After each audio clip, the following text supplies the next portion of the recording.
Hi, my name is Evan Graber, and I'm going to be responding now to the final question of what made the Beatles decide to stop touring and only work on studio recordings.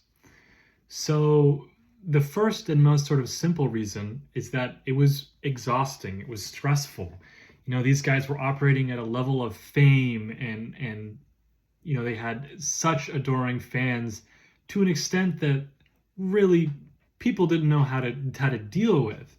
Maybe Elvis could have, given them some advice, but it was it was a lot on their plate for, especially people of their young age.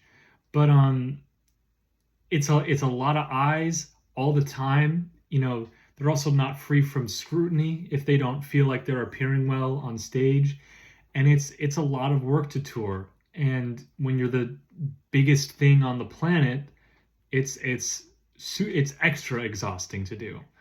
Additionally, it was just difficult to play a lot of their later songs. Even their early songs, they had so many issues with hearing each other, even though the songs were just more on the simpler side as far as a four-piece band playing a 12-bar blues or whatever.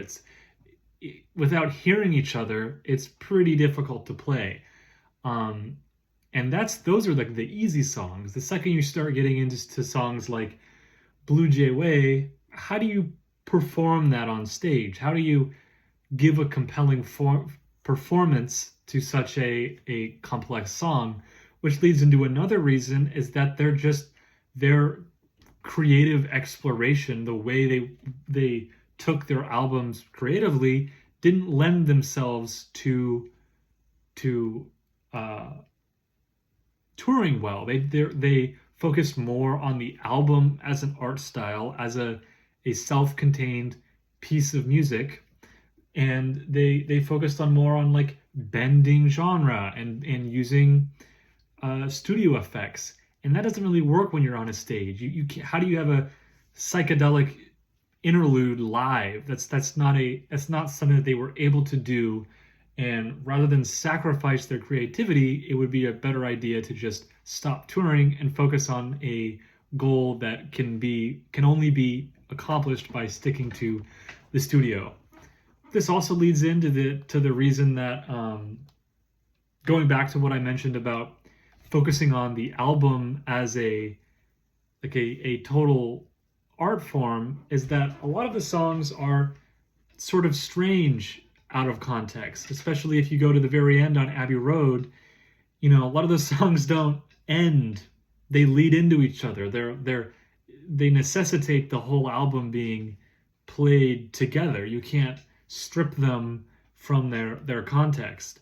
And even if they don't necessarily like fade into each other, it still can feel strange. You can be like missing the reference. You say on Magical Mystery Tour, there's like a lot of cello like motifs going on throughout all of the songs. You're missing out on the creative decisions if you listen to that song in isolation, because you didn't just hear it in three other songs. You're hearing it for the first time in that moment. I'd say lastly, the not only were they probably not the best, or nobody's well equipped to tour to that degree. Like the industry wasn't equipped for them to be such a behemoth in the music industry. And while obviously they could have made a tremendous amount of money if they continued their touring, it's even the greatest touring agencies or whatever were not equipped to deal with a band of their size, since none had existed before them.